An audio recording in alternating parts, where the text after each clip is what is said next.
అలారా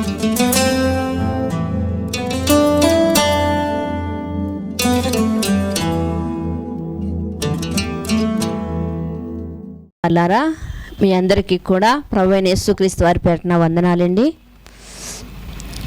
చిన్న ప్రార్థన చేసుకుని మన యొక్క సందర్భంలోనికి వెళ్దాం. చిన్న ప్రార్థన చేసుకుందాం. మమ్మల్ని మిక్కిలిగా ప్రేమించిన మా ప్రియా పరలోకపు తండ్రి, మీ ఘనమైన శ్రేష్టమైన నామమును బట్టి మీకు వందనాములు స్తోత్రములు చెల్లించుకుంటున్నాము దేవా తండ్రి. గడిచిన 2 దినాల నుండి కూడా నా తండ్రి దేవా తండ్రి అయ్యా, మీ సువార్త పనిలో తండ్రి మీరు వాడుకున్న విధానాన్ని బట్టి మీ కృతజ్ఞతాస్తుతులు చెల్లించుకుంటున్నాము దేవా తండ్రి. మేము ఏ పాటి వారం తండ్రి, వట్టి వారము తండ్రి, ఓటి వారముల తండ్రి అయినప్పటికీ నా తండ్రి అయ్యా, మీ బలము మీ శక్తిని అనుగ్రహించి తండ్రి మీరు కృప చూపుతున్న విధానాన్ని బట్టి మీకు స్తోత్రములు నాయన. ఎక్కడెక్కడైతే మీ వాక్యపు విత్తనాలు చల్లబడుతూ ఉన్నాయో తండ్రి దేవా అయ్యా, ఒక్క విత్తనమైనను తండ్రి దేవా నిలిచి మొలిచి ఫలించులాగిన సహాయం చేయమని అడుగుచున్నాను దేవా. మీకు స్తోత్రములు నాయన. ఇప్పటి వరకు మీరు జరిగించిన ఈ కార్యక్రమాన్ని బట్టి మీ కృతజ్ఞతాస్తుతులు చెల్లించుకుంటున్నాను దేవా తండ్రి. చక్కటి సమయంలోనికి మేము వచ్చి ఉండగా తండ్రి మీ స్వరాన్ని మాకు వినిపింప చేయండి. పరిశుద్ధాత్మ ప్రేరణ మీ ఆత్మ తోడ్పాటు మాకు అనుగ్రహించి మీరు మాత్రమే మాతో మాట్లాడమని తండ్రి దేవా, మా హృదయ లోతుల్లోనికి మీ మాటలు వెళ్ళగలుగుటకు తండ్రి, మా జీవితాలను మలుచుకొనుటకు మీరే మాకు సహాయం చేస్తారని కోరుకుంటా ఉన్నాను దేవా. మీకు వందనాలు నాయన. అయ్యా, వచ్చిన మీ పిల్లలు జ్ఞాపకం చేసుకోండి. మైక్ శబ్దం ద్వారా ఎంతమంది అయితే వింటూ ఉన్నారో ప్రతి హృదయాన్ని కదిలించమని కోరుకుంటూ మీ కుమారుడు మా రక్షకుడు అయినటువంటి యేసుక్రీస్తు వారి అతి శ్రేష్టమైన నామంలో ప్రార్థన అడిగి వేడుకొనిచున్నాం పరమ తండ్రి, ఆమేన్. క్రీస్తునందు ప్రియమైన దేవుని వాళ్ళారా, గతంలో కొంతమంది స్త్రీలను గురించి మనం ధ్యానం చేసుకున్నాము. కీర్తనల గ్రంథంలో ఉన్నటువంటి 68వ అధ్యాయము 11వ వచనంలో ఉన్నటువంటి మాటను ఆధారం చేసుకుని ప్రభు మాట సెలవిచ్చుచున్నాడు, దాన్ని ప్రకటించు స్త్రీలు గొప్ప సైన్యముగా ఉన్నారు అని మాట్లాడుకుంటూ గతంలో మనము కృప పొందినటువంటి కన్యమర్య అని మాట్లాడుకున్నాం. ఎందుకంటే క్రొత్త నిబంధనలో మనం చూడగలిగితే చాలామంది పేర్లు మరియగా మనం చూస్తూ ఉంటాం. ఈ మరియ అనే పేరు ఎక్కడి నుండి వచ్చిందంటే అహరోను గారు మోషే గారు యొక్క సహోదరి అయినటువంటి మిరియాము దగ్గర నుండి వచ్చిందని మనందరికీ తెలుసు. మిరియాము పేరునే మరియగా కొత్త నిబంధనలో ప్రతి ఒక్కరు కూడా పెట్టుకోవడానికి ఆశపడేవారు. ఎందుకు అంటే మిరియాము వలె మా ఆడబిడ్డలు అట్టి రీతిగా జీవించాలి అని వారు అనుకునేవారు.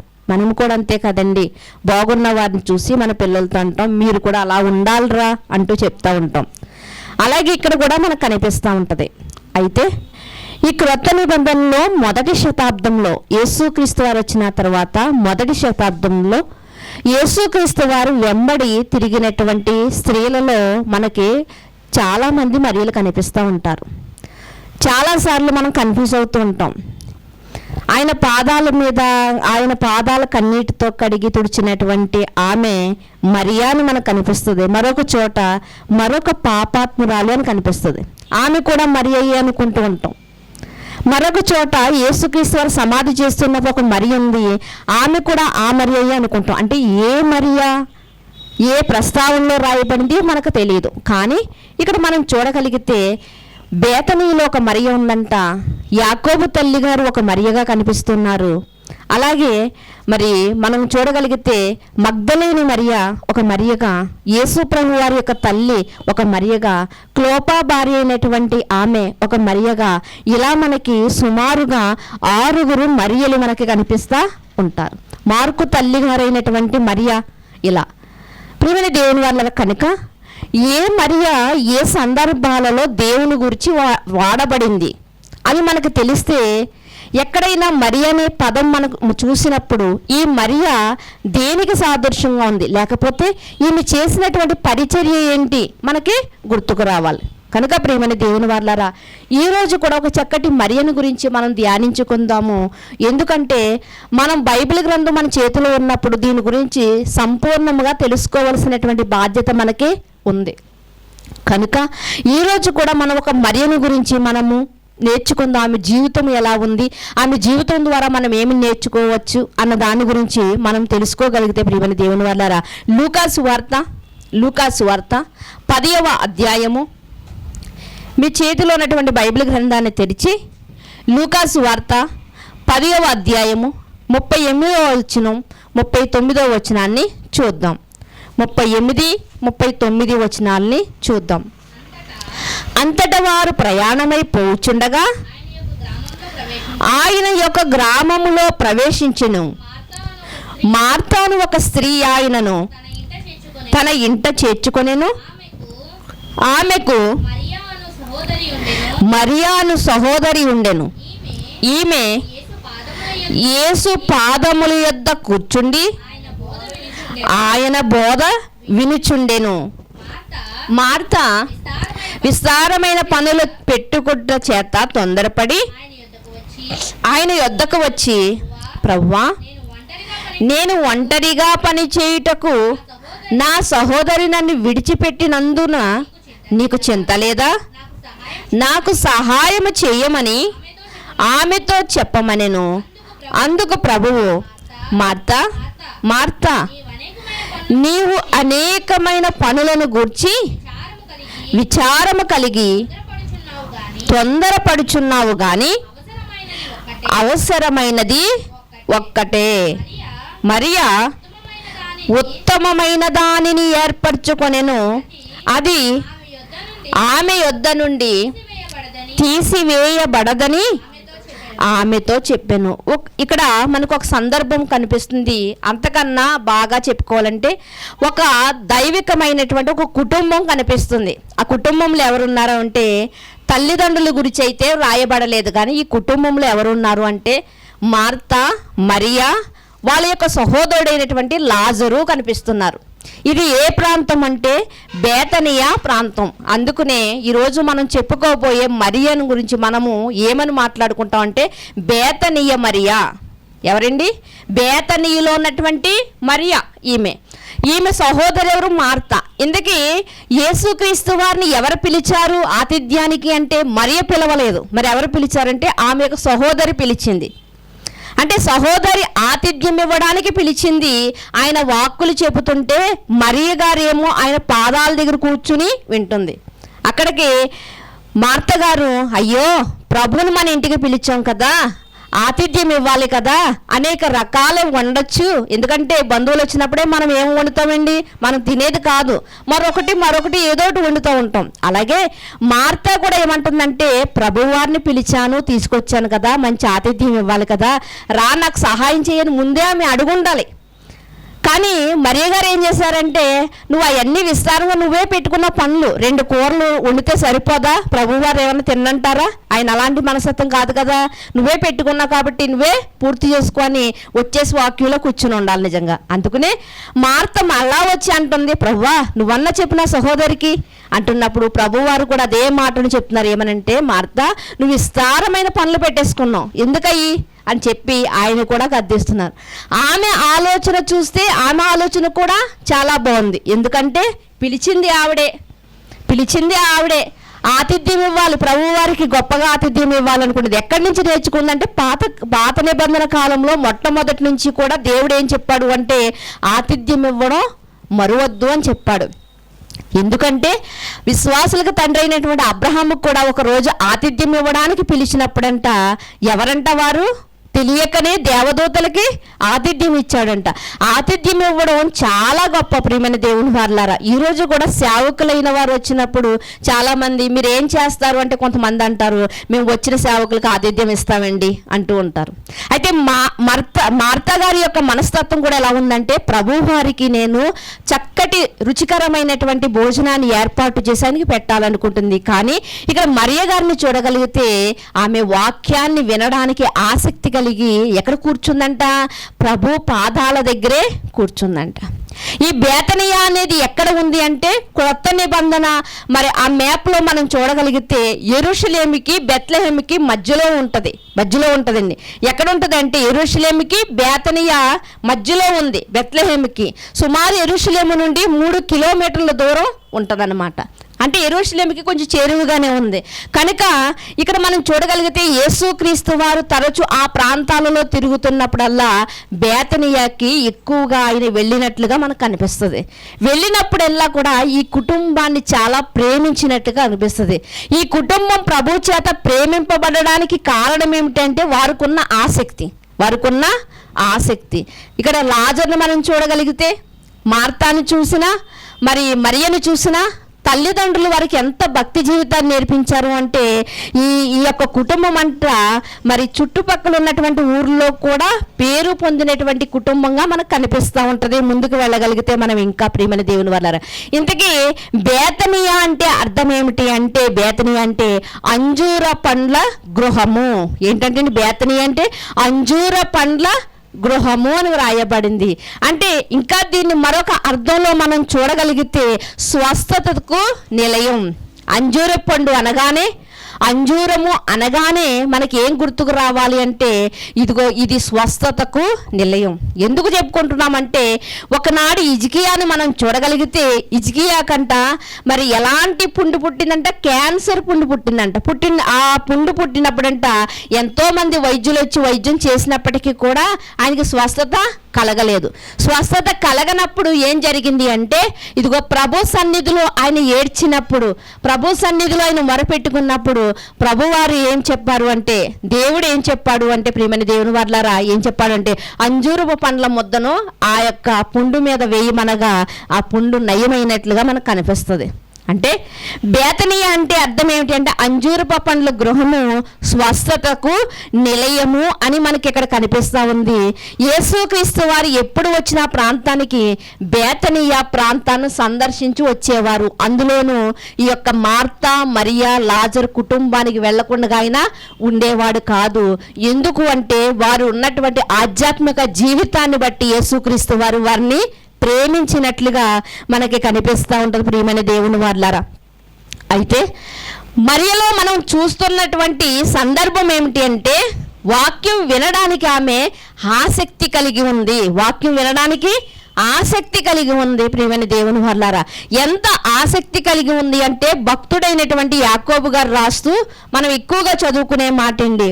యేసు ప్రభు వారి యొక్క సహోదరుడైనటువంటి యాకోబు గారు రాస్తూ ఏం చెప్తున్నారో మీరు ఒక్కసారి చూడగలిగితే, యాకోబు పత్రిక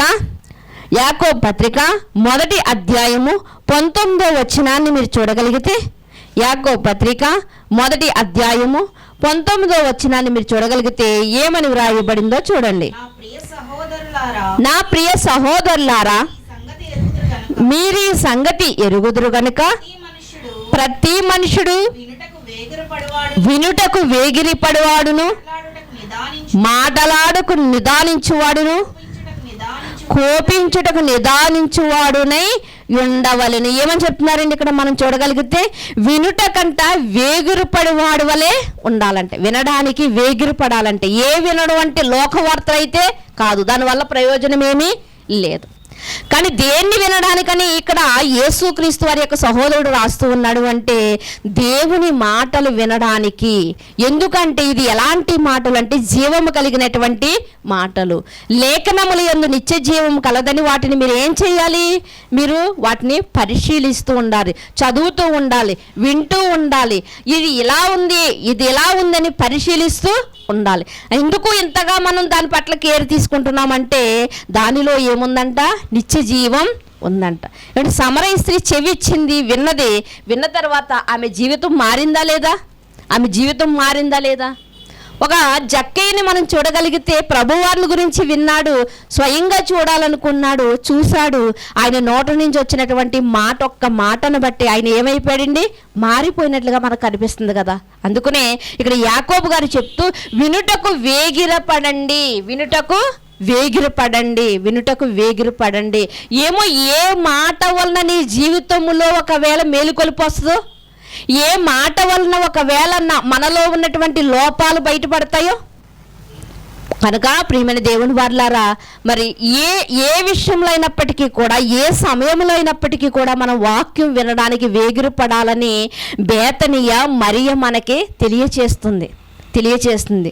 ఎన్ని పనులు ఉన్నప్పటికీ కూడా ప్రక్కన పెట్టేసిందంట.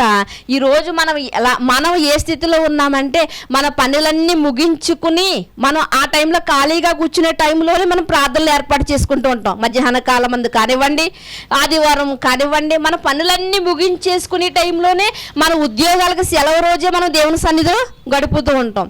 అలాంటప్పుడు కూడా మనం వేగిరి పడకపోతే బేతనీయ మరియ మనల్ని ప్రశ్నించే అవకాశం ఉంది. ప్రియమైన దేవుని వారలారా, గతంలో మనం మాట్లాడుకున్నాం, షేబా దేశపు రాణి మాత్రమే కాదు, నినేవారు మాత్రమే కాదు, మరలా ఎవరు మన మీద నేరస్థాపన చేస్తారంటే నోవాహు కూడా మన మీద నేరస్థాపన చేయడానికి సిద్ధంగా ఉన్నాడని. అలాగే బైబిల్ గ్రంథంలో ఉన్నటువంటి భక్తుల జీవితాలు మనం చూడగలిగితే ప్రతి విషయంలో మన మీద నేరస్థాపన చేయడానికి వారు సిద్ధంగా ఉన్నారు. ప్రియమైన దేవుని వారలారా, చూడండి మార్కు గారు రాస్తూ ఒకసారి, దానికన్నా ముందు మత్తయి సువార్త 21వ అధ్యాయము, మత్తయి సువార్త 21వ అధ్యాయము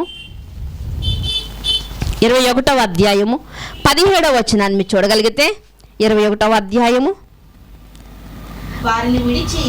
వారిని విడిచి పట్టణము నుండి బయలుదేరి బేతనియాకు వెళ్ళి అక్కడ బస చేసెను. ఇక్కడ మనం చూడగలిగితే ఏం చెప్తున్నారండి, ఇక్కడ యేసుక్రీస్తు వారి యొక్క దినచర్యలో భాగంగా ఆయన అంట ఎక్కడికి వెళ్ళారంట, పట్టణము నుండి అంట బయలుదేరి అంట ఎక్కడికి వెళ్ళిపోతున్నాడండి, ఆయన బేతనియాకి వెళ్తున్నాడు. యెరూషలేములో ఉండొచ్చు కదా,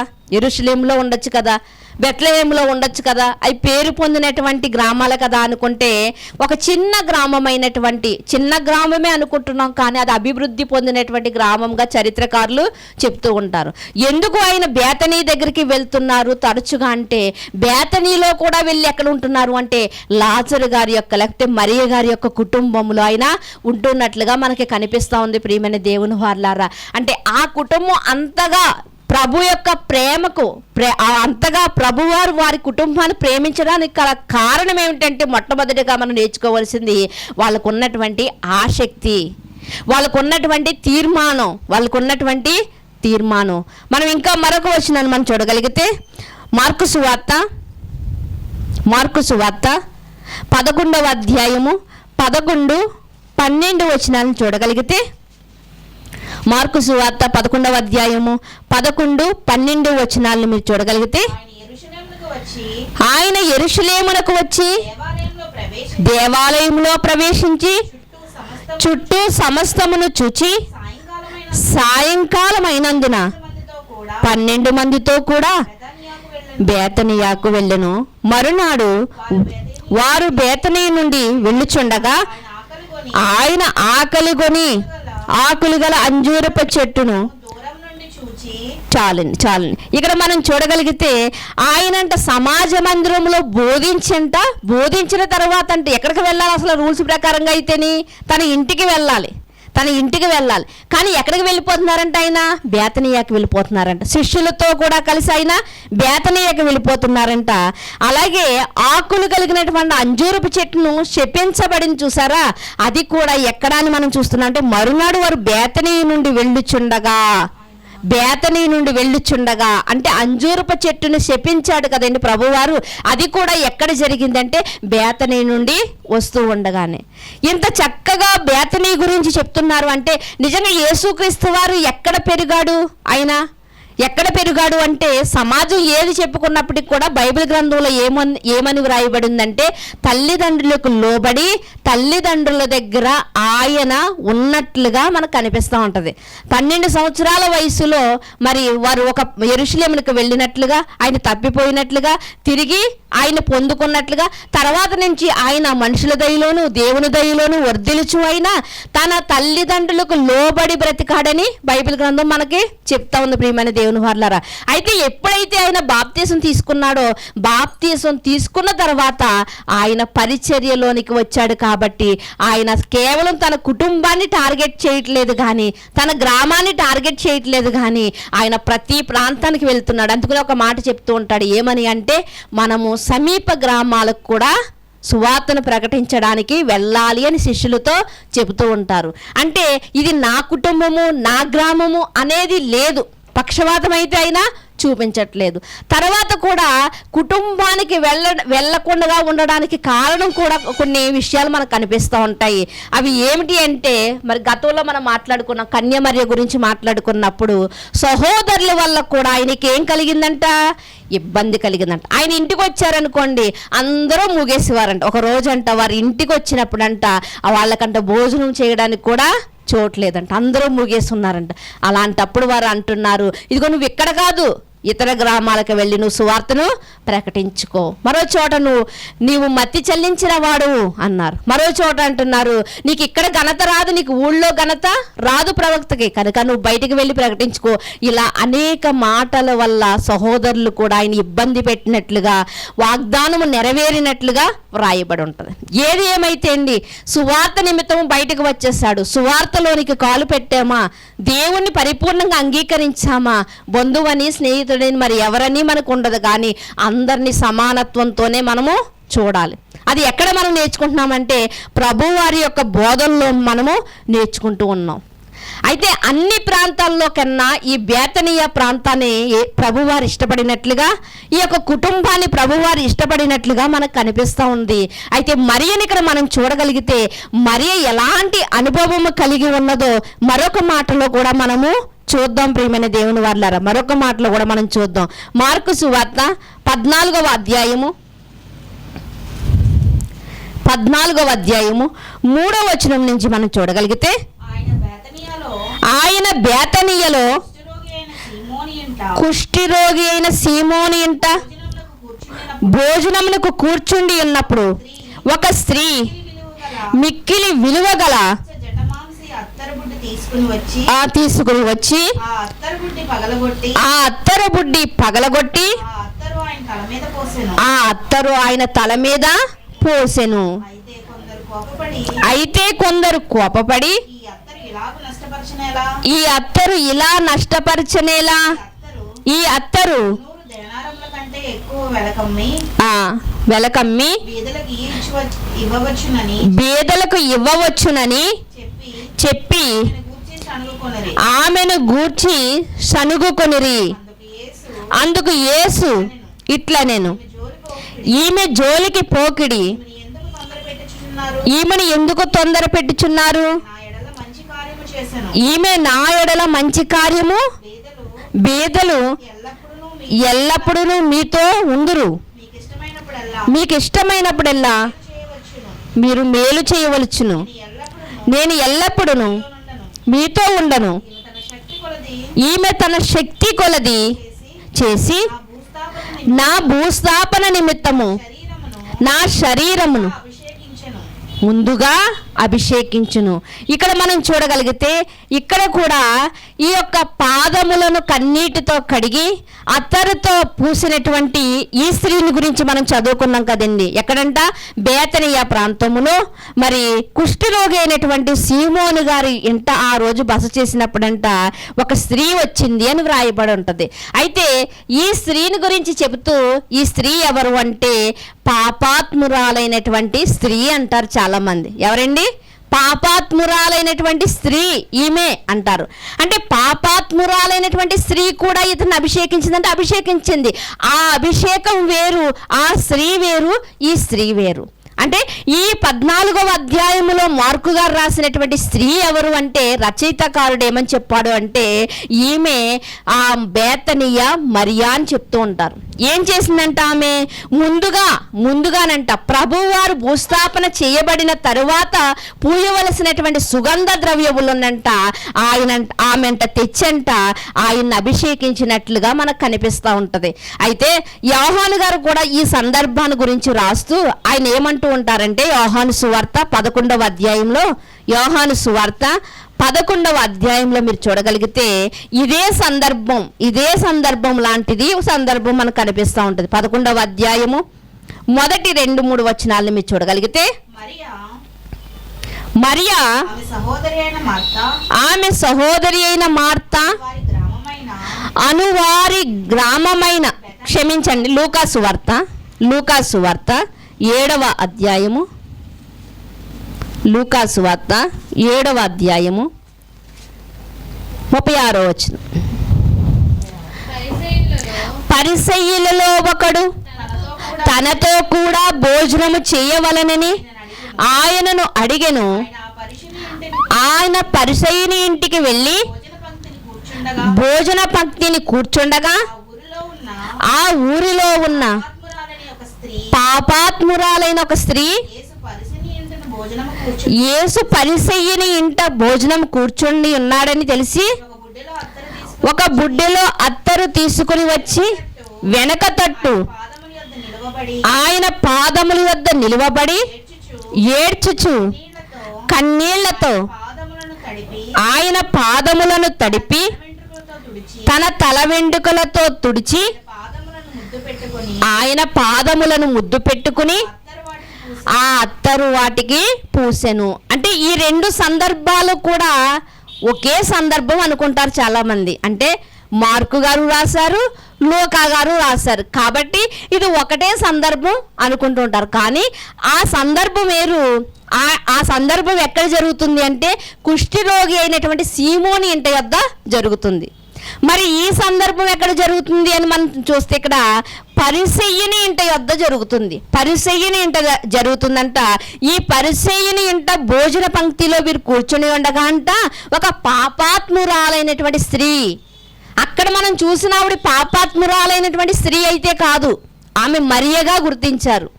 ఇక్కడ పాపాత్మురాలైనటువంటి స్త్రీ. ఇంకా మనం చూడగలిగితే ఈమె ఎన్ని సేర్లు సెంటును తెచ్చింది, ఎంత విలువ కలిగినది ఇక్కడ కూడా క్లియర్గా రాయబడింది, అక్కడ కూడా క్లియర్గా రాయబడింది. మనం ఇంటికి చదువుకోగలిగితే అక్కడ ఎంత వెలరో ఎంత దాని ఖరీదు ఎంతో అక్కడ రాయబడింది, ఇక్కడ కూడా దాని ఖరీదు ఎంతో రాయబడింది. అది వేరువేరుగా మనకు కనిపిస్తూ ఉంటుంది. కానీ ఇక్కడ మనం చూడగలిగితే ఎవరంట ఈమె పాపాత్మురాలైనటువంటి స్త్రీ. ఆమె ఎవరు? మరియా, బేతనీయ మరియా అని చెప్తూ ఉంటారు. బేతనీయ మరియా. ఆమె అంట పాదముల దగ్గర కూర్చుంటుందంట.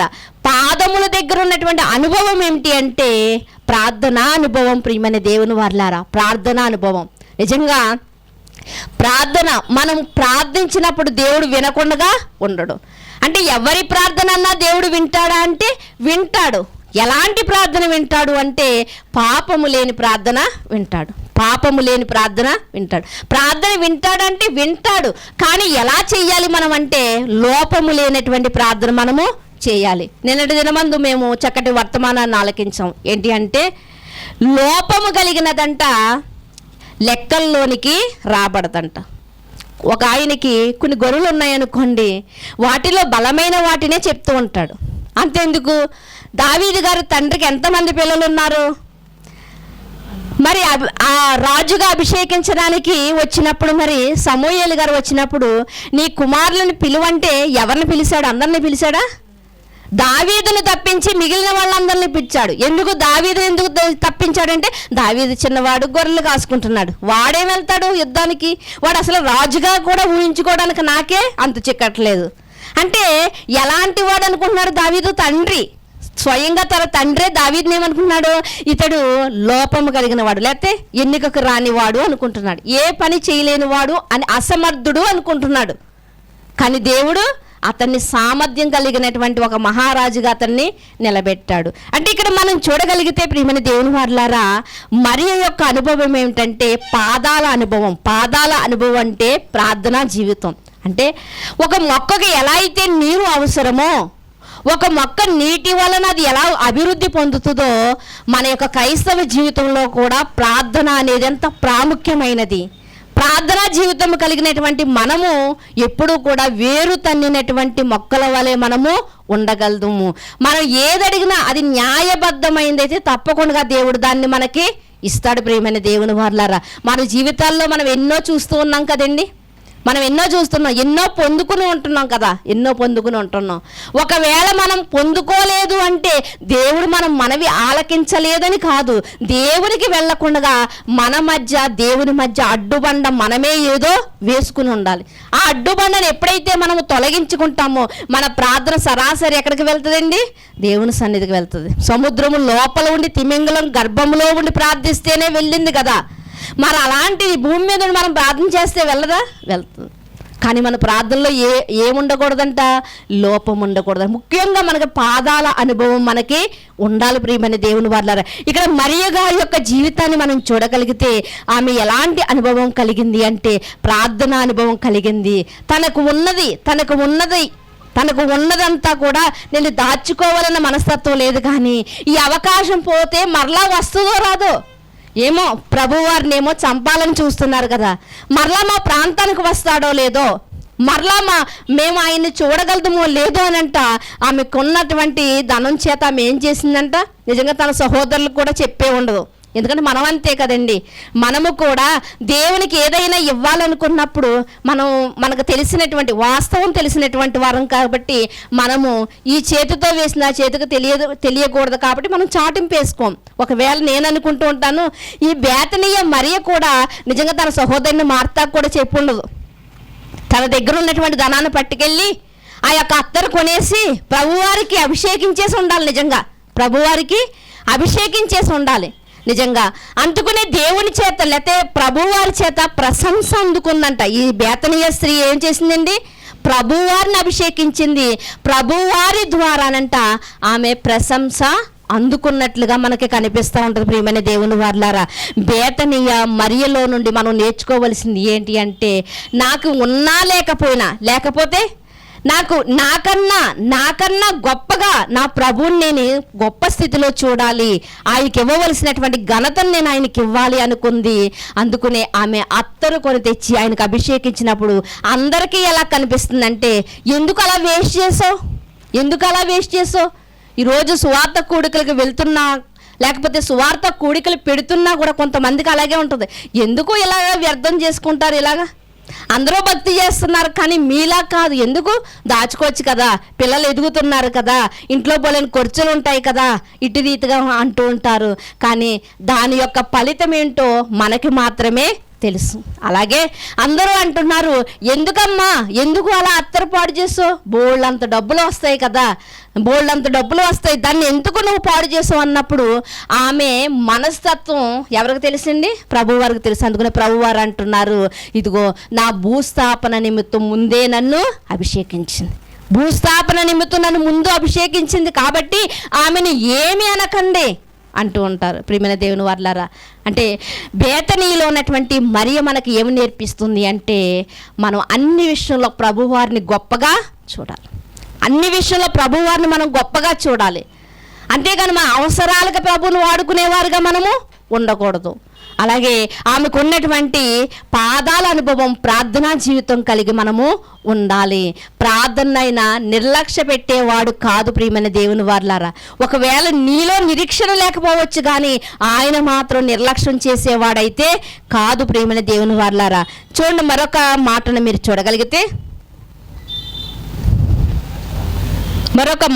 చూడగలిగితే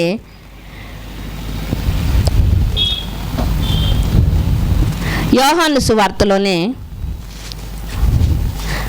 11వ అధ్యాయంలో ఒకసారి చూద్దాం. అది 11వ అధ్యాయము 18వ వచనాన్ని ఒకసారి చూడండి. బేతనియా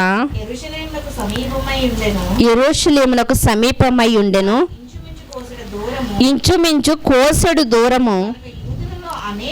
గనుక యూదులలో అనేకులు వారి సహోదరుని గూర్చి మార్తను మరియను ఓదార్చుటకై వారి వద్దకు వచ్చి ఉండిరి. మార్త యేసు వచ్చుచున్నాడని విని ఆయనను ఎదుర్కొన వెళ్ళెను గాని మరియ ఇంటిలో కూర్చుని. ఇక్కడ మనం ఒక్కసారి ఆలోచించగలిగితే, యేసు ప్రేమించిన శిష్యుడు అని రాయబడి ఉంటుందండి. ఇక్కడ 11వ అధ్యాయము 1వ వచనం నుంచి మనం చూస్తే, మరియా ఆమె సహోదరైన మార్తాను వారి గ్రామమైన బేతనీలోనున్న లాజరు ఒక రోజంట ఆయన రోగి ఉన్నాడంట. ఈ లాజరంట ప్రభువునకు అత్తర పూసి తల వెండుకలతో, చూసారు ఇక్కడ బాగా ఆలోచించారా? ఈమె ఎవరు అంటే, ఎవరి సహోదరి? లాజరు గారి సహోదరి ఎవరు అంటే, ప్రభువారి యొక్క పాదములంట కన్నీటితో కడిగంట అత్తరు పూసి తల వెండుకలతో ఆయన పాదములు తుడిచిన మరియకు సహోదరుడు. ఎంత క్లియర్గా రాయించాడండి యోహాను గారు. అంటే అత్తరు పూసిన కన్నీళ్లతో కడిగి తల వెండుకలతో తుడిచినటువంటి ఇద్దరు స్త్రీలు ఒకరే కాదు.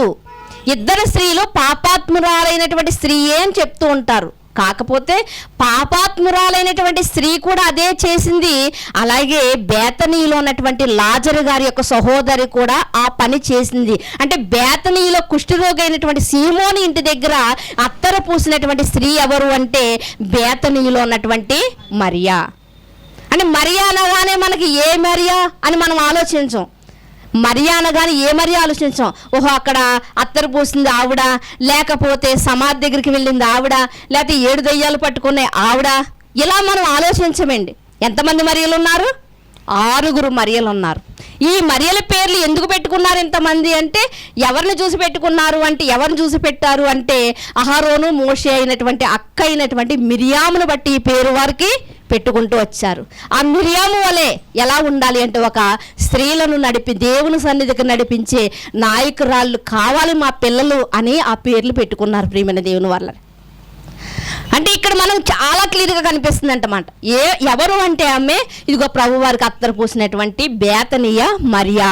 అయితే బేతనీయ మరియా యొక్క సహోదరుడు ఎవరంట? లాజర్ అంట. లాజర్ విషయంలో ఏమని చెప్తున్నాడంటే, ప్రభు ఇదిగో నీవు ప్రేమించువాడు. ఎవరిని ప్రేమించాడంట? లాజర్ని ప్రేమించాడంట, కుటుంబాన్ని ప్రేమించాడంట. ప్రభు ప్రేమించడానికి కారణాలు ఏంటో కూడా మనం ఇందాక చెప్పుకున్నాం కదండి. ఆధ్యాత్మికంగా ముందున్నారు కాబట్టి. ఈరోజు చాలాసార్లు చెప్తా ఉంటాను, ఆధ్యాత్మికంగా మనకన్నా ఒక అడుగు ముందున్న వారితో మనం సహవాసం చేస్తే మనము కూడా ముందుకు నడవడానికి వీలుంటుంది. మనకన్నా వెనుకున్న వారితో మనం చేపట్టుకున్నాక వాళ్ళని లాగలేము, మనం ముందుకి నడవలేము. అలానే వాళ్ళని వదిలేయాలండి అంటే చెప్పవలసిన బాధ్యత మనకు ఉంది ప్రియమైన దేవుని వల్ల. 6 నెలలు స్నేహం చేస్తాంట వారు వీరవుతారంట. మనం వాళ్ళని లాక్కుని వస్తామో లేదో తెలియదు, కానీ మనం మాత్రం ఆగిపోయే పరిస్థితి ఒకవేళ ఉందేమో మనం ఆలోచన చేసుకోవాలి ప్రియమైన దేవుని వాళ్ళారా. అయితే ఇక్కడ మనం చూడగలిగితే యేసు ప్రేమించినటువంటి లాజరు అని రాయబడింది. ఎలా ఉన్నాడంట? రోగి ఉన్నాడంట, చావడానికి సిద్ధంగా ఉన్నాడంట. నువ్వు రావాలి ప్రభు అని కౌరు పంపించారు. అక్క చెల్లెళ్ళు ఇద్దరు కూడా, ప్రభువా నువ్వు ప్రేమించేవాడు రోగి ఉన్నాడు, నువ్వు రావాలి, నువ్వు ప్రార్థన చేయాలని కౌరు పంపించినప్పుడంట యేసు ప్రభు వారు ఏమని మాట్లాడతారు అంటే, ఇది లాజరు యొక్క మరణము నిమిత్తం వచ్చినటువంటి రోగం అయితే కాదు. అంటే రోగాలు 2 విధాలుగా వస్తాయి. ఒకటి ఏంటంటే మరణం గురించి, అంటే రోగం వచ్చిందంటే మరణిస్తాడు, ఒకటి అది వాస్తవమే. మరొక రోగం ఉంది, మరొక వ్యాధి ఉంది. ఇది ఎందుకు వస్తుంది అంటే ఇది మరణం కోసం వచ్చినదైతే కాదు. మరి ఎందుకోసం వచ్చింది? అది దేవునికి దగ్గర అవడానికి. అదొక పరీక్ష. అది ఒక పరీక్ష. ఏంటంటే స్కూల్లో పిల్లలకి పరీక్షలు వేరుగా ఉంటాయి, టెస్టులు వేరుగా ఉంటాయి. ఈరోజు టెస్ట్ పెట్టారండి అంటారు. పరీక్షలు అంటే కాదు, టెస్ట్ అంటే పరీక్షల్లో నీకు మార్కులు రావాలంటే ఈ టెస్ట్లో నువ్వేం చేయాలంటే సాయశక్తిలో నువ్వు ప్రయత్నించాలి. దీనివల్ల నీకు ఒక అవగాహన వస్తుంది. ఎగ్జామ్స్లో కూడా నాకు ఇలా మార్కులు వస్తాయి, లేకపోతే దీనికన్నా నేను ఎక్కువ సంపాదించుకోవాలి, అంటే నేను ఎక్కువగా చదవాలి. ఇది ఎంత వాస్తవమో. వ్యాధులలో కూడా 2 రకాలు. ఒకటి మరణం నిమిత్తం వచ్చే వ్యాధి అయితే, మరొకటి మరి వ్యాధి కలిగి మంచం ఎక్కుట వల్ల వాడు ఏమవుతాడంట? శిక్షణ పొందుతాడంట. అంటే మనకు శిక్షణ కలిగించడానికి ఒక్కొక్కసారి మనకి ఏమొస్తూ ఉంటుంది? వ్యాధి వస్తూ ఉంటుంది, శ్రమ వస్తూ ఉంటుంది, శోధన వస్తూ ఉంటుంది. కనుక ఈ 2 వాస్తవాలు మనం గ్రహించాలి. ఇప్పుడు లాజర్ గారికి వచ్చినటువంటి వ్యాధి మరణం కోసం వచ్చింది కాదు, మరి దేనికోసం వచ్చిందంట? దేవుని మహిమపరచడానికి వచ్చినటువంటిది. అది యేసుక్రీస్తు వారే మనకు చెప్తున్నారు. తర్వాత ఇందాక మనం చదువుకున్నటువంటి 18వ వచనంలో ఉన్న మాటను మనం చూడగలిగితే, ఏంటంటే యెరూషలేముకు కోసెడు దూరం, అంటే 3 కిలోమీటర్ల దూరంలో ఉన్నటువంటి ప్రాంతం ఏంటి అంటే బేతనియ. యెరూషలేముకి తర్వాత బెత్లెహేముకి మధ్యలో ఉన్నది. చివరిలో మనకు మ్యాప్లో కూడా చాలా క్లియర్గా అది కనిపిస్తూ ఉంటుంది ప్రియమైన దేవుని వల్ల. అయితే ఇక్కడ మనం చూడగలిగితే ఏమని రాయబడి ఉందంటే, ఇదిగో అక్కడ యెరూషలేము సమీపంగా ఉంది కనుక గనుక యూదులలో అనేకులు వారి సహోదరుని గూర్చి, అంటే లాజరు గారు చనిపోయారు, రోగం వచ్చింది, కొన్ని రోజులు, ఒక 4 రోజులు బాధపడ్డారు, చనిపోయారు. చనిపోయిన లాజరు గారిని పాతి పెట్టేశారు. పాతి పెట్టేశారండి. పాతి పెట్టేసిన తర్వాత అంట యూదులలో అనేకులు వీళ్ళ ఇంటికి వస్తున్నారంట. యూదులలో అనేకులు వీళ్ళ ఇంటికి వస్తున్నారు అంటే వీళ్ళ కుటుంబం సరైన స్థితిలో ఉంటేనే వస్తారండి. అంతే కదండి, మనం అంతే కదండి. మన మాట బాగుంటే, మన క్రియలు బాగుంటే మనతో మాట్లాడడానికి ఎవరైనా ఇష్టపడతారు. మన మాట తీరు బాగోలేదనుకోండి, ఎందుకమ్మా ఈవిని కదుపుట కంటే ముళ్ళ కంచెన కదుపుట మేలు అంటారు. ముళ్ళ కంచె తెలుసు కదండి, శబ్దం వస్తూ ఉంటుంది. ఒక చెంగు కానీ దాని మీద వేసామంటే మరలా లాగాలంటే చాలా కష్టం. ఒక ముళ్ళులోంచి తీసామనుకో మరొక ముళ్ళు అంటుకుంటూ ఉంటుంది. అంటే మాట తీరు బాగోలేని వాళ్ళు కూడా ఎలాంటి వారు అంటే ఆ ముళ్ళ కంచెని పోలినవారు కనుక వాళ్ళతో మాట్లాడడానికి మనకి ఇష్టమో ఉండదు. మరి ఈ కుటుంబానికి అనేక మంది యూదులంట పరామర్శించడానికి వస్తున్నారంట. అక్క చెల్లెళ్ళు ఇద్దరిని కూడా ఓదార్చడానికి వస్తున్నారంటే ఈ కుటుంబం మామూలుగా కూడా ఒక గౌరవమైనటువంటి కుటుంబంగా కనిపిస్తుంది. గౌరవమైనటువంటి కుటుంబం కాబట్టి పొరుగురుల నుంచి కూడా వాళ్ళ ఇంటికి ఎవరు వస్తున్నారంట? యూదులు అనేకులు వస్తున్నారు. ప్రియమైన దేవుని వాళ్ళ అందుకునే అంటూ ఉంటారండి, 4 రాళ్ళు వెనకేసుకోవడం కాదు కానీ చచ్చే లోపంట నలుగురిని వెనకేసుకోవాలంట. నలుగురిని అంటే మన కోసం మంచిగా మాట్లాడుకోవడానికి. 4 రాళ్ళున్నా మన్నాడే పనిచేసుకుంటారు. కానీ నలుగురిని మనం సంపాదించుకున్నాం అనుకోండి, ఎన్ని రోజులైనా ఏదో ఒక విషయంలో గుర్తు చేసుకుంటూ ఉంటారు. ఇప్పుడు యూదులంటే అనేక మంది వచ్చారంట. ఈ కుటుంబం చూడండి, వీళ్ళని మనం చూడగలిగితే ఒక యవనస్తుల వలె ఉన్నారు. వీళ్ళ ఇంట్లో పెద్దవారు ఎవరి గురించి రాయలేదు, తల్లిదండ్రులు ఉన్నారో లేదో కూడా మనకు తెలియలేదు, ఎందుకంటే రాయబడలేదు కాబట్టి. అయినప్పటికీ కూడా వారు విశ్వాసవంతును, అలాగే పరిచర్యలోను. లాజరు గారిని మనం చూడగలిగితే లాజరు గారంట ప్రభువుతో కూడా కలిసి భోజన పంక్తిలో కూర్చునేవాడంట.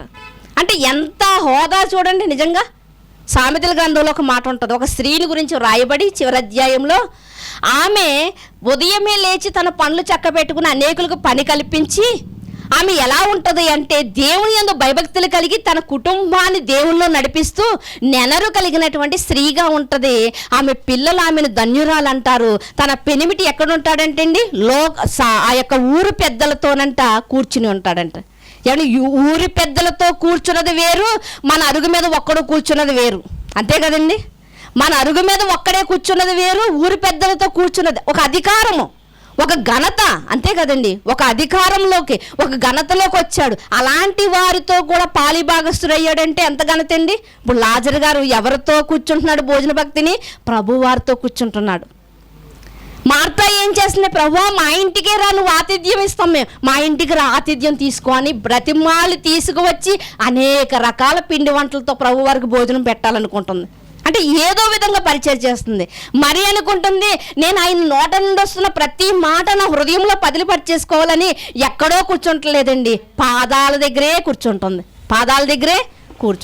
ఇంకా అంటుంది, ఇంత గొప్ప మాటలు చెప్తున్నటువంటి నా ప్రభువుకి ఏం చెయ్యాలి అని ఏం చేసిందండి?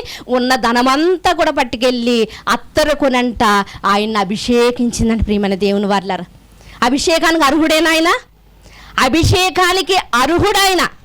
కానీ నిన్న అభిషేకం చేయించుకున్న వాళ్ళు ఆగస్టు 10 రాగానే ఉదయం వెళ్ళి అభిషేకం చేయించుకుంటారు కదా, వీళ్ళందరూ అర్హులేనా? అందులో త్రాగుబోతోడు ఉన్నాడు, అందులో పేకాట ఆడేవాడు ఉన్నాడు, అందులో ఇద్దరు భార్యలు కలిగిన వాడు ఉన్నాడు. వీళ్ళు అర్హులేనా అసలని? కనుక ప్రియమైన దేవుని వాళ్ళారా, ప్రతి మాట మనం ఆలోచించాలి. ప్రభు చెప్పిందేనా, దేవుడు చెప్పిందే చేస్తున్నారా, ఇది మనం ఆలోచించాలి. బైబిల్ గ్రంథంలో సమూయేలు మాత్రమే తైలంతో అభిషేకించేవాడు. ఎవరిని అభిషేకించేవాడు? ఎవరు వస్తే వాళ్ళని అభిషేకించేసేవాడు కాదు. ఒక బిందుతో పెట్టుకుని అభిషేకించాడా సమూయేలు? లేదు ప్రియమైన దేవుని వల్ల. సమూయేలుకి ఒక పేరు ఉంది, కింగ్ మేకర్ అంటారు. ఏంటి? రాజులను అభిషేకించేవాడు. కేవలం రాజులను మాత్రమే అభిషేకించేవాడు. అంతేగాని రాజు యొక్క పనివారిని లేకపోతే వేరే వాళ్ళని ఎవరిని అభిషేకించలేదు.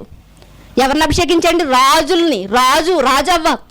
రాజు అవ్వాలంటే ఎవరు అభిషేకించాలి? ఈయనే సమూయేలు గారు అభిషేకించాలి. మరి ఈరోజు అభిషేకం తీసుకుంటున్నవారు వాళ్ళ రాజులా, వాళ్ళ అధికారులా, లేకపోతే వాళ్ళు ఏమైనా పాస్టర్లా? లేదు, ప్రతి ఒక్కడెళ్ళి అభిషేకించేసుకుంటున్నాడు. దానివల్ల ప్రయోజనం ఏమైనా ఉందా? పోనీ అభిషేకించుకున్నాను కదా నేను, దైవజనుడు నా తల మీద నూనె వేసి అభిషేకించాడు కదా, ఈసారి నుంచి నేను నా జీవితం మార్చేసుకుంటానని ఎవడైనా మార్చుకున్నవాడు ఉన్నాడా? లేదు ప్రియమైన దేవుని వాళ్ళారా. కనుక బైబిల్లో ఉన్నది మాత్రమే మనం పాటించాలి. బైబిల్లో ఉన్నది పాటిస్తేనే దేవునికి నచ్చింది. దేవుడు చెప్పిందే మనం చెయ్యాలి. దేవుడు చెప్పని దాని జోలికి వెళ్ళక్కలొద్దండి. దేవుడు చెప్పిన ఈ బైబిల్ గ్రంథంలో చూడండి, ఇన్ని కాగితాలు ఉన్నాయి. ఈ కాగితాల్లో ఇంత మ్యాటర్ ఉంది. ఇదంతా వదిలేసి మనం దేవుడు చెప్పని దానిని చేస్తే ఎలా ఉంటుందండి? ఎలా ఉంటుంది? దేవుడు పరలోకం ఇస్తాడా? అసలని దేవుడు పరలోకం ఇస్తాడా? మానవ ఆలోచనలతో ఏదేదో చేసి ఇది దేవునికి ఇష్టమేమో అనుకోవడం మూర్ఖత్వం. ప్రియమైన దేవుని వాళ్ళారా, మూర్ఖత్వం. ఈమె అనుకుంటుంది, నా ప్రభువుని నేనేం చెయ్యాలి? ఇంత ఘనత కలిగిన వాడు, ఇంత అమూల్యమైనటువంటి మాటలు కలిగిన వాడిని నేనేం చెయ్యాలి, ఏం చేయాలని నా ప్రభువుకి విలువైనటువంటి అత్తర, అన్నిటిలో విలువైన అత్తర తెచ్చి ఆయన అభిషేకించను అభిషేకించింది. ప్రజలకు అర్థం కాలేదు, కానీ ప్రభుకి అర్థమైంది. ఎందుకంటే నా జీవితంలో, నా జీవిత దినచర్యలో ఇది కూడా ఒక భాగమే. ఎందుకంటే నేను చనిపోయినప్పుడు నాకు దేనితో అభిషేకించాలి? తైలంతో అభిషేకించాలి. ఎలాగ నేను చనిపోతున్నాను కదా, అది ముందే ఈవిడి చేసింది అని మెచ్చుకున్నాడు. ప్రభు చేత ప్రశంసింపబడినటువంటి స్త్రీగా బేతనీయ మరియ మనకి కనిపిస్తూ ఉంది. ప్రియమైన దేవుని వల్ల మరొక వచనాన్ని మనం చదువుకుందామండి. లూకాసు వార్త 19వ అధ్యాయము. లూకాసు వార్త 19వ అధ్యాయము 29వ వచనాన్ని చూడగలిగితే,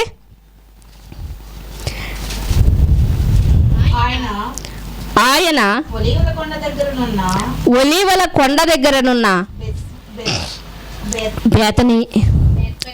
బెత్వెగే బేతనియాను గ్రామములకు సమీపములకు వచ్చినప్పుడు తన శిష్యులను ఇద్దరిని పిలిచి, మీరు ఎదుటనున్న గ్రామములకు వెళ్ళి అందులో మీరు ప్రవేశింపగానే కట్టబడి ఉన్న ఒక గాడిద పిల్ల మీకు కనబడును.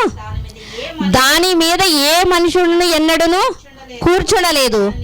దాని విప్పి తోలుకుని రండి. ఎవడైనను మీరెందుకు దీన్ని విప్పుచున్నారని మిమ్మును అడిగిన ఎడల ఇది ప్రభువునకు కావలసి ఉన్నదని అతనితో చెప్పుడని చెప్పి వారిని పంపించెను. ఇది ఏ ఊరండి? ఈ ఊరు కూడా మనం చూడగలిగితే ఆయన ఒలివల కొండకు దగ్గరనున్న, అంటే బేతనియ ఒలివల కొండకు దగ్గరగా ఉంది. ఒలివల కొండకు దగ్గరగా ఉంది. ఆయన ప్రతిరోజు ఏం చేసేవారండి? సాయంకాలం, ఉదయం అంతా సువార్తను బోధించి సాయంకాలం ఆయన ఎక్కడికి వెళ్ళారు అంటే కొండ మీదకి వెళ్ళి ఆయన ప్రార్థన చేసుకునేవారు. అంటే ఈ బేతనీయ గ్రామాన్ని గురించి చెప్తూ ఆయన సమాధి చనిపోయే ముందంట ఆయన మరి గాడిద పిల్లని ఎక్కి వస్తారు కదండి. మనం అనుకుంటూ ఉంటాం కదా, మట్లాది వారం అని చెప్తూ ఉంటాం కదండి. ఆ రోజు ఏం జరిగిందండి? ఆయన గాడిద పిల్లని ఎక్కొచ్చాడు. ఆ గాడిద పిల్ల అంతకు ముందు ఎవరూ ఎక్కలేదంట. ఆ గాడిద పిల్లను తెమ్మంటున్నాడు. ఎట్టి రీతిగా తెమ్మంటున్నాడు అంటే, ఇదిగో బేతనీయాకి దగ్గరగా వచ్చాడండి. దగ్గరగా వచ్చేప్పుడు అంటున్నాడు, ఇదిగో నెక్స్ట్ ఏ ఊరు ఉందంటే బేతనీయ ఉంది. ఆ ఊరికి వెళ్ళి మీరు ఇదిగో పలానా చోటుకి మీరు వెళ్ళండి. నీళ్లు కావుడు మోసుకుని ఒక ఆయన వెళ్తూ ఉంటాడు. ఆ వెళ్తున్నటువంటి వ్యక్తిని ఆప్ చేసి, ఇదిగో ఈ గాడిద పిల్ల మాకు కావాలి, ప్రభు తెమ్మన్నారు అని అడగండి. ఆయన ఎందుకు అని అడుగుతాడు. మా ప్రభుకు కావాలని చెప్పండి అనగానే ఆయనే దాన్ని తాడు విప్పి మీకు ఇచ్చేస్తాడు. ఇది కూడా మరి చరిత్రకారులు కొంతమంది వ్రాసినటువంటి పుస్తకాల్లో మనం చూడగలిగితే వాళ్ళు కూడా ఏమని చెప్పారంటే, ఇది లాజరు యొక్క ఇల్లు అని చెప్తా ఉన్నారు. లాజరు యొక్క ఇల్లు. లాజరు ఇంట్లో ఉన్నటువంటి ఆ గాడిద పిల్లను ప్రభువారు కోరుకున్నారు. అందుకునే మారు మాట మాట్లాడలేదు. నేనెందుకు ఇవ్వాలి, ఆయన ఎవరో ఇమ్మంటేని. ఎందుకంటే నాబాలు అనలేదండి. దావీదు గారు భోజనం కావాలి, మాకు ఆహారం పెట్టు, మాకు నీ మందలన్నీ ఉన్నప్పుడు మేము కాపలా కాసాము, మీకు ఎంతో సహాయం చేసాం కాబట్టి ఈరోజు నువ్వు భోజనాలు పెట్టుకుంటున్నావు కాబట్టి మాకు కూడా ఈరోజు భోజనం పెట్టంటే నాబాల్ అంటాడు, ఎవరు? యెష్షయి కుమారుడు ఎవడు? దావీదెవడు? ఊరు పేరు తెలియని వారిని, ముక్కు ముఖం తెలియని వారికి నేను ఎలా భోజనం పెడతాను? నేను పెట్టను అన్నాడు. ఇప్పుడు ఈయన కూడా అనొచ్చు కదా, ఇటు ప్రభువారు ఇమ్మంటే గాడిద పిల్ల మొట్టమొదటిగా ఏ సామాగ్రి దాని మీద పెట్టలేదు, మేము ఎవరూ కూర్చోలేదు. అలాంటిది గాడిద పిల్ల అంటే వాళ్ళ ఇంట పుట్టినదై ఉండాలి. నిజంగా వాళ్ళ ఇంట పుట్టినటువంటి గాడిద పిల్ల అయి ఉండాలి. మా ఇంటిలో పుట్టిన దాన్ని, మేము అల్లారు ముద్దుగా పెంచుకున్న దాన్ని ఆయన ఇమ్మంటే ఎలా ఇచ్చేస్తాం? అనొచ్చు కదా. కానీ అక్కడ అనలేదు. ప్రియమైన దేవుని వాళ్ళారా, ఎందుకు అంటే అది ప్రభువారు ప్రేమించినటువంటి కుటుంబము అని చెప్తా ఉంటారు. చెప్తూ ఉంటారు. అంటే ప్రభువారికి బేతనియ గ్రామముతో ఉన్నటువంటి ఆ యొక్క మరి ఆ సంబంధాన్ని మనం చూడగలిగితే చాలా ఇష్టపడ్డారు. ఆ బేతనీయులో ఆ గ్రామాన్ని ఇష్టపడడానికి కారణం ఏమిటి అంటే ఇదిగో లాజరు, మార్తా, మరియా యొక్క కుటుంబం. ప్రియమైన దేవుని వాళ్ళారా, ఈరోజు మనల్ని బట్టి మన ఇరుపక్కల వారు దేవుని మహిమపరిచే విధంగా మనం ఉన్నామా? పేద విధవరాలను చూసి గడిచిన దినం మనం మాట్లాడుకున్నాం. పేద విధవరాలను చూసి ప్రభువారంట ప్రశంసించారంట. ప్రభువారు ఇచ్చినది తక్కువే, కానీ ఏమన్నారు ఆయన? అందరికంటే ఎక్కువ ఇచ్చింది. ఎలా ఇచ్చిందని ఆయన చూశాడంటే హృదయములో నుండి ఆమె హృదయపూర్వకంగా ఇచ్చింది. చాలా చక్కటి సందర్భాన్ని మనం మాట్లాడుకున్నాం. ఇక్కడ మనం చూడగలిగితే ఆ ఊరికి పేరు ఎక్కడి నుండి వచ్చిందంటే ప్రియమైన దేవుని వారలారా, ఇదిగో వారి యొక్క ఆధ్యాత్మిక జీవితాన్ని బట్టి వచ్చింది. అలాగే తిమోతిని కూడా మనం చూడగలిగితే తిమోతిని గూర్చంట ఆ చుట్టూ ఉన్న ఊర్లన్నీ కూడానంట తిమోతి కుటుంబమా చాలా గొప్ప కుటుంబం అండి, తిమోతి కుటుంబమా చాలా విశ్వాసమైనటువంటి కుటుంబం అండి అంటూ ఉన్నారు. కనుక ప్రియమైన దేవుని వారలారా, ఈ కుటుంబము ఎంతో మందికి మాదిరికరంగా ఉంది కాబట్టే ఈ కుటుంబాన్ని బట్టి ఆ ఊరికి ప్రభువారు తరచుగా వెళ్తున్నారు. ఇంకా మరొక వచనాన్ని కూడా చూడగలిగితే ఇదే లూకాసు వార్తలో 24వ అధ్యాయము చివరి వచనాల్లోకి మనం వెళ్ళగలిగితే 24వ అధ్యాయము 50వ వచనాన్ని మీరు చూడగలిగితే ఆయన బేతనియ వరకు వారిని తీసుకొని పోయి చేతులెత్తి వారిని ఆశీర్వదించుచుండగా ఆయన వారిలో నుండి ప్రత్యేకింపబడి పరలోకమునకు ఆరోహణమైను. యేసుక్రీస్తు వారు సిలువ వేయు ముందంట ఆయన గార్ధబొమ్మ మీద వెళ్ళినట్లుగా మనకు కనిపిస్తూ ఉంటుంది. యెరూషలేముకండి అప్పగింపబడే టైంలో యెరూషలేముకి వెళ్ళాడంటే అప్పగింపబడతాడు. ఆ యెరూషలేముకి ఎలా వెళ్ళాడు అంటే ఇదిగో బేతనీలో ఉన్నటువంటి ఒక గాడిద పిల్లను ఎన్నుకున్నాడు, దాని మీద కూర్చున్నాడు. అందరూ ఈత మట్టలు వేస్తున్నారు, అందరూ చీరలు పరుస్తున్నారు, వాటి మీద నడిపించుకుని గాడిద పిల్ల మీద ఉన్నటువంటి ప్రభువారు వెళ్ళినట్లుగా మనకు కనిపిస్తుంది. ఈ మాట ఇక్కడే కాదండి, పాత నిబంధనలో కూడా ప్రవక్తలు రాశారు. ఏమని రాశారంటే గాడిద వాహనం ఎక్కి ఆయన వస్తాడు. అది జరిగింది. ఆయన అలా జరగడానికి కారణం ఏమిటి అంటే వాగ్దానం ముందు ప్రవక్తలు రాశారు. మరి ఈరోజు సేవకులకు కూడా వాగ్దానం వర్తించేస్తున్నట్టు వారేం చేస్తున్నారు అంటే వారు కూడా ఏం చేస్తున్నారంటే మట్లాదివారం వచ్చినప్పుడు వారు కూడా సేవకుడు నడుచుకుని వస్తూ ఉంటే ఈ సంఘములో ఉన్నటువంటి వారు ఏం చేస్తున్నారంటే పొట్టు చీరలు తెచ్చి పరుస్తున్నారండి. వీళ్ళు అర్హులేని అసలానే ప్రభువారు ఎట్టి రీతిగా ఘనత పొందారు, అట్టి రీతిగా వీళ్ళు ఘనత పొందడానికి అసలు అర్హులేని అసలని ఆ రోజు యేసుక్రీస్తు వారిని గురించి ప్రవక్తలు రాశారు.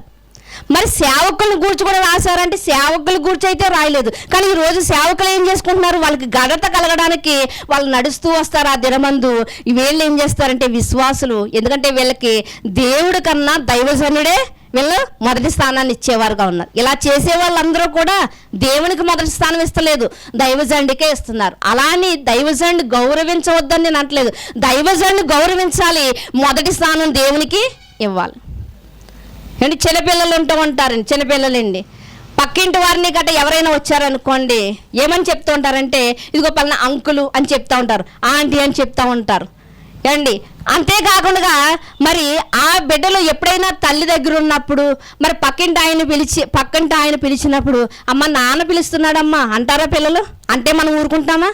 ఎందుకంటే నాన్న అంటే మనం ఇవ్వవలసింది ఒకే ఒకరికి, కన్న తండ్రికి మాత్రమే మనం నాన్న అనే పిలుపును మనం వారికి మనం ఇస్తూ ఉంటాం, ఆ గౌరవాన్ని ఇస్తూ ఉంటాం. మిగిలిన వారికి మిగిలిన గౌరవం వేరే విధంగా, అది అంకులనో అన్నయ్యనో ఏదో బాబాయనో ఏదోటి.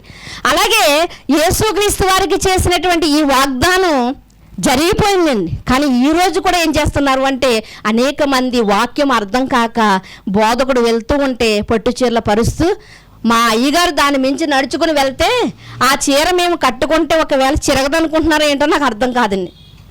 ఇలాంటివన్నీ చూసిండి విసుగొచ్చేదండి సంఘాలకు వెళ్ళినప్పుడు, ఇలాంటివన్నీ చూసిండి. ఎందుకంటే వాక్యానికి విరుద్ధమైనటువంటి కార్యం కనుక. వాళ్ళు ఏం చేసుకుంటే మనకెందుకండి, వెళ్దాం వచ్చేద్దాం అని రాకూడదండి. అలా మనస్సును మనం దృఢపరచుకోవాలండి. ఇది వాక్యానుసారమేనా అని దృఢపరచు. లేదండి ఏదోలా సంఘానికి వెళ్ళండి మన జీవితకాలం గడిపేసుకోవచ్చు అనడానికి లేదండి. ఏదోటి తినేసి కడుపు నింపుకోండి, కానీ ఆధ్యాత్మిక జీవితంలో మాత్రం దేవునికి ఇష్టమైంది ఏంటి, దేవుడు చెప్పింది ఏంటి, దేవుడు ఏది చెయ్యొద్దన్నాడు, ఇవన్నీ కూడా మనం బాగా తెలుసుకోవాలండి. ఎందుకంటే ఒక పూట భోజనం లేకపోయినా పర్వాలేదండి, ఎందుకంటే రెండో పూట తినచ్చు. ఒకవేళ భోజనం లేకపోతే టిఫిన్ అయినా తిని మనం సరిపెట్టుకోవచ్చండి. ఒక పంట పోయిందనుకోండి, రైతుకి బాధ లేదండి, మరో పంట పండుతుంది అనుకుంటాడు. కానీ ఈ జీవితకాలం పోయిందనుకోండి, ఈ ఆయుష్కాలం అయిపోయిందనుకోండి, మరొక ఆయుష్కాలం మనకు లేదండి. కాబట్టి గొర్రెల వలె మనం వెళ్ళిపోకుండా ఏది ఖ్యాతి కలిగినది, ఏది సత్యమైనది, ఇవన్నీ ఆలోచించాలండి. ఇది వాక్యానుసారమైన వీళ్ళు చెప్పేది ఆలోచించాలి ప్రియమైన దేవుని వారలారా. అందుకునే బైబిల్ వాక్యాన్ని ఏమన్నారు అంటే, నిర్మలమైనటువంటి పాల వంటిది. ఇది తీసుకున్నప్పుడు, ఇది వింటున్నప్పుడు నువ్వు ఎదగాలి, అంతేగాని మరుగుజ్జోళ్ళగా అయిపోకూడదు, ఆచారాలకు అలవాటు పడిపోకూడదు, పద్ధతుల్లోనికి వెళ్ళిపోకూడదు, ఆనవాయితీ ప్రకారంగా నువ్వు ఆదివారం వెళ్ళకూడదు, ఏదో నేర్చుకోవడానికి నువ్వు వెళ్ళాలి. అందుకునే ప్రియమైన దేవుని వారలారా, ఆ కుటుంబం అంతగా ఇష్టపడ్డారు, ప్రభువారు అంతగా ఇష్టపడ్డారు, చుట్టుపక్కల ప్రాంతాల వారు కూడా అంతగా ఇష్టపడ్డారు వారిని. అయితే ఆయన సమాధిలో నుండి తిరిగి లేచిన తర్వాత కూడా ఆయన 40 దినాలు ఎక్కడ ఉన్నారంట, శిష్యులను బలపరిచాడంట. 40 దినాలు భూమి మీదే ఉన్నాడండి. ఎవరండి? యేసుక్రీస్తు వారు సమాధి నుండి తిరిగి లేచిన తర్వాత శిలువ మీద చనిపోయినప్పుడు ఆయన ఆత్మ ఎక్కడికి వెళ్ళిపోయిందంటే, లేకపోతే ఆయన ఎక్కడికి వెళ్ళారు అంటే మనం చూడగలిగితే ఆయన పరదేశికి వెళ్ళారని చాలా స్పష్టంగా ఉంటుంది బైబిల్లో. పరదేశికి వెళ్ళిన తర్వాత ఆయన తిరిగి లేచిన తర్వాత 3వ దినమందు లేచిన తర్వాత ఆయన ఎక్కడ ఉన్నారంటే భూమి మీదే 40 దినాలు సంచారం చేశారు. శిష్యులందరూ కూడా ఏదైతే వదిలిపెట్టేస్తారో మరలా వలలు పట్టుకున్నారు, మరలా చేపలు పట్టుకుందామని చల్లారిపోయారు. 3 రోజుల్లో చల్లారిపోయారండి. 3 రోజుల్లో చల్లారిపోయి ఎవరి వెంట తిరిగారు? యేసు ప్రభు వెంట తిరిగిన వాళ్ళే 3 రోజుల్లో చల్లారిపోయారు. అయితే ఇక్కడ మనం చూడగలిగితే ప్రభువారు 40 దినాలు ఉండంట వాళ్ళందరినీ ప్రోత్సహించి మరలా వాళ్ళు ప్రాణాలు పెట్టే శిష్యులుగా వాళ్ళని మార్చారు. అంతకుముందు నిజంగా మనుషులు పట్టే జాలరులుగా వాళ్ళు లేరు, ఇప్పుడు తయారయ్యారు, మనుషులు పట్టే జాలరులుగా తయారయ్యారు. అయితే వాళ్ళందరినీ కూడా బలపరిచిన తర్వాత అంట అప్పుడు ఏం జరిగింది అంటే, అక్కడ మనం చూడగలిగితే 50వ వచనములో ఆయన వారందరినీ అంటే ఎక్కడ తీసుకువెళ్ళాడంట? బేతనియ వరకు తీసుకెళ్ళాడంట. ఫస్ట్ నుంచి ఏదైతే ఇష్టపడుతున్నాడో చివరిలో కూడా ఆ ఊరినే ఆయన చూపిస్తున్నాడు. బేతనియ వరకు వారిని తీసుకుని పోయి చేతులెత్తి వారిని ఆశీర్వదించి చివరి ఆశీర్వాదం అంటే ఆయన లేచిన తర్వాత శిష్యులకు ఇస్తున్నటువంటి ఆశీర్వాదం, వాళ్ళని ఆశీర్వదించి వారిని ఆశీర్వదించుచుండగా ఆయన వారిలో నుండి ప్రత్యేకింపబడి పరమునకు అప్పుడు పరలోకానికి వెళ్ళాడండి. ఎప్పుడండి? శిష్యుల్ని 40 రోజులు ఆయన ప్రోత్సహించిన తర్వాత ఆ బేతనియాకి వారిని తీసుకువెళ్ళి వాళ్ళని ఆశీర్వదించి వాళ్ళలో నుండి కొంచెం ప్రత్యేకింపబడి కొంచెం దూరం వెళ్ళంట బేతనియలో ఆయన ఆరోహణమయ్యాడండి. వైజాగ్ వెళ్ళాలంటే మనం ఎక్కడికి వెళ్ళాలండి? మనము ఏదో బస్ స్టాండ్ కన్నా వెళ్ళాలి, రైల్వే స్టేషన్ కన్నా వెళ్ళాలి. ఇక్కడి నుంచి మనం వెళ్ళిపోవచ్చు అంటే వెళ్ళలేము కదండి. అలాగే ప్రభువారు కూడా పరలోకానికి వెళ్ళడానికంట ఏ ఊరిని ఎన్నుకున్నారు అంటే బేతనియాని ఎన్నుకున్నారు. బేతనియాకు వచ్చినటువంటి ఆ విలువ ఎలా వచ్చింది అంటే ఆ కుటుంబం వల్ల వచ్చింది. ప్రియమైన దేవుని వర్లారా, ఆ కుటుంబ స్థానంలో మన కుటుంబం ఉండగలుగుతుందా? ఈరోజు ఉండగలుగుతుందా? బైబిల్ గ్రంథంలో ఇలాంటివి ఎన్నో కుటుంబాలు ఉన్నాయి, కానీ మరుగైన కుటుంబాలుగా ఉన్నాయి. గత గురువారం నైట్ అనుకుంటాను సలోమి కుటుంబం కొరకు ఆలోచించాం. నిజంగా ఆ కుటుంబాన్ని చూడగలిగితే ఆమె 2 కుమారులు కూడా ఎలా ఉన్నారు అంటే ఇగో ప్రభు యొక్క శిష్యుల్లో ఉండి వారి ప్రాణాలని ప్రభు కొరకు సువార్త కొరకు ప్రాణంగా పెట్టినటువంటి వారిగా కనిపిస్తారు. అంతగా వారి కుమారుల్ని ఆమె భక్తిలో పెంచింది. ప్రియమైన దేవుని వారలారా, అలాగే బేతనీలో ఉన్నటువంటి కుటుంబాన్ని పోలి మన కుటుంబాలు అందరి కుటుంబాలు కూడా ఉండాలని నేను కోరుకుంటున్నాను. ఈ బేతనీయ మరియా ఎలాంటి సందర్భాల్లో మనకు కనిపిస్తుంది అంటే అత్తరు పూసిందంట, వినడానికి పాదాల దగ్గరే కూర్చుందంట. ప్రభువారు వచ్చినప్పుడు కూడా ఆయన సహోదరుడు చనిపోయాడు కదండి, లాజరు చనిపోయినప్పుడు ప్రభువారు వచ్చినప్పుడు కూడా ఆమె ఏం చేస్తుందంటే పరుగులో వచ్చి ప్రభు పాదాల మీదే పడిపోయింది. ఎంత తగ్గించుకుంటుందో ప్రియమైన దేవుని వల్ల. అలా అని మార్తా తగ్గింపు లేదా? మార్తాకి వాక్యం తెలియదా అంటే మార్తాకు కూడా వాక్యం తెలుసు. దేవుడు నీకు ఇచ్చిన తలాంతు ఒకటి, నాకు ఇచ్చిన తలాంతు ఒకటి, ఎవరి తలాంతుల్లో వాళ్ళు వాడబడాలి.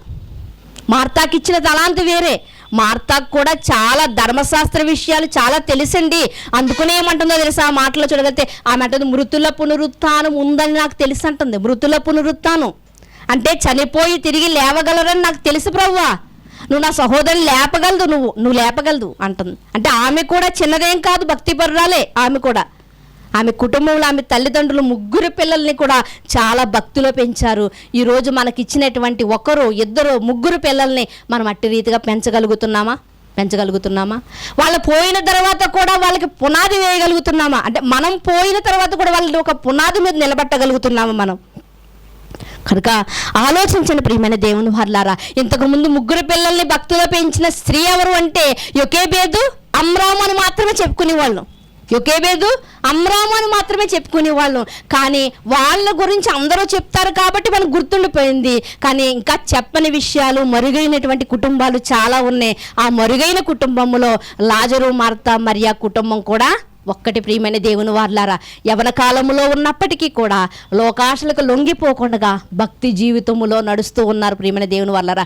అట్టి రీతిగా మన కుటుంబాలన్నీ ఉండాలని ఎలా అయితే ఆ స్త్రీలు జీవగ్రంథంలో రాయబడ్డారు, మనము కూడా అట్టి రీతిగా ప్రభు రాసుకుంటున్నటువంటి గ్రంథంలో మన పేర్లు కూడా వ్రాయబడాలి. అందుకునే కీర్తనకారుడు చెప్తూ ఏమంటున్నాడు అంటే, ప్రభు మాట సెలవిచ్చుచున్నాడు, దాన్ని ప్రకటించు స్త్రీలు గొప్ప సైన్యముగా ఉన్నారు. ఆ సైన్యంలో మనమందరూ కూడా ఉండాలి ప్రియమైన దేవుని వారలారా. మనకిచ్చిన బాధ్యత, మనకిచ్చిన తలాంతు, ఏదో ఒక విషయంలో మనకి ఏదో ఇచ్చే ఉంటాడు. ఆ విషయంలో మనం ప్రభువులో మనం ఆ తలాంతును వాడుకుంటున్నామా లేదా? మార్తాకి ఇచ్చిన తలాంతు, నేను ప్రభువుకి గొప్పగా ఆతిథ్యాన్ని ఇవ్వాలి. ఎక్కడెక్కడో ఆయన తిరుగుతున్నాడు, సరైన భోజనం కూడా చేయట్లేదు. కాబట్టి నా ఇంటికి వచ్చినప్పుడు పలు రకాలతో నేను ఆయనకు భోజనం పెట్టాలి. అలానే ఆసక్తి లేనిది, వాక్యంలో ఆసక్తి లేనిది అని తేల్చేసిన సమాజం, కానీ వాక్యంలో ఆసక్తి కలిగింది ఆమె కూడా. అయితే ఒక కోణంలో మనం చూడగలిగితే ఆతిథ్యం ఇవ్వడానికి ఆమె ఎంతగానో ఇష్టపడినట్లుగా మనకు అనిపిస్తూ ఉంది ప్రియమైన దేవుని వారలారా. కనుక బేతనియ మరియను గురించి మనం ఆలోచిస్తే భక్తిపరురాలుగా మనకు కనిపిస్తుంది. భయభక్తులు కలిగినటువంటి బేతనియ మరియ, కృప పొందినటువంటి కన్య మరియను గురించి ఆలోచించాం. భక్తి కలిగినటువంటి బేతనియ మరియను గురించి ఆలోచించాం. ఇంకా 4 మరియలు ఉన్నారు. భవిష్యత్ కాలంలో వారిని గురించి మనం మాట్లాడుకుందాం, ప్రార్థన చేసుకుందామండి. మనం మిక్కిలిగా ప్రేమించిన మా ప్రియ పరలోకపు తండ్రి, మీ ఘనమైన శ్రేష్టమైన నామమును బట్టి మీకు స్తుతులు స్తోత్రాలు చెల్లించుకుంటున్నాం తండ్రి.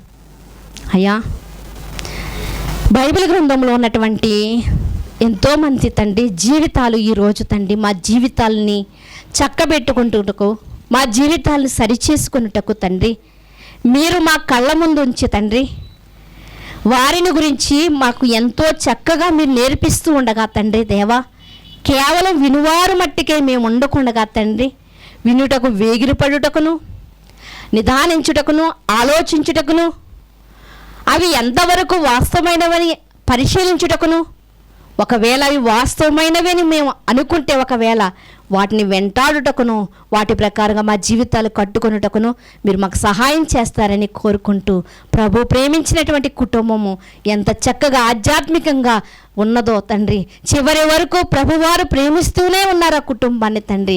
అట్టి రీతిగా ప్రభువు చేత ప్రేమింపబడినటువంటి కుటుంబాలుగా మా అందరి కుటుంబాలు తండ్రి ఉండాలని మేము ఆశపడుతూ ఉండగా తండ్రి దేవా, మాలో ఉన్న లోటుపాట్లు సరిచేయండి. మా పిల్లల విషయంలో, మా విషయంలో తండ్రి దేవా, మీరు ఏది అడిగినప్పటికీ మీరు ఇస్తున్నారు తండ్రి. మీరు ఇచ్చినప్పటికీ కూడా తండ్రి దేవా, అయ్యా మిమ్మల్ని అనుకుని మేము ఉండలేకపోతున్నామేమో తండ్రి. ఎప్పుడైతే మీరు ఇచ్చారో అప్పుడు మాత్రమే కృతజ్ఞతాస్తుతులు చెల్లించిన తర్వాత మిమ్మల్ని మరుచువారి వలె ఉన్నామేమో తండ్రి. అయ్యా, అటువంటి ఆలోచనలు, అటువంటి తండ్రి దేవా జీవితాలు మాకొద్దు తండ్రి. చివరి వరకు మిమ్మల్ని ప్రేమించే వారముగా, మీ చేత ప్రేమింపబడేవారుగా మేము ఉండడానికి బేతనీలో ఉన్నటువంటి ఆ కుటుంబం అనేకులకు మాదిరికరంగా ఎలా అయితే ఉందో మా కుటుంబాలు, మా జీవితాలు కూడా అనేక మందికి మాదిరికరంగా ఉండాలని కోరుకుంటూ, మరిగా తండ్రి దేవ అనేక విషయాలలో మేము పరిశీలన చేస్తూ ఉండగా తండ్రి మరుగై ఉన్నటువంటి సంగతులను మాకు అయ్యా బయలుపరుస్తారని కోరుకుంటూ, సమస్త మహిమ, ఘనత, ప్రభావములు మీకు ఆరోపించుకుంటూ మీ కుమారుడు మా రక్షకుడు అయినటువంటి యేసుక్రీస్తు వారి అతి శ్రేష్టమైన నామములో ప్రార్థన అడిగి వేడుకొనుచున్నాం పరమ తండ్రి. ఆమేన్. శ్రద్ధగా ఉన్న మీ అందరికీ ప్రభు పేట వందనాలండి.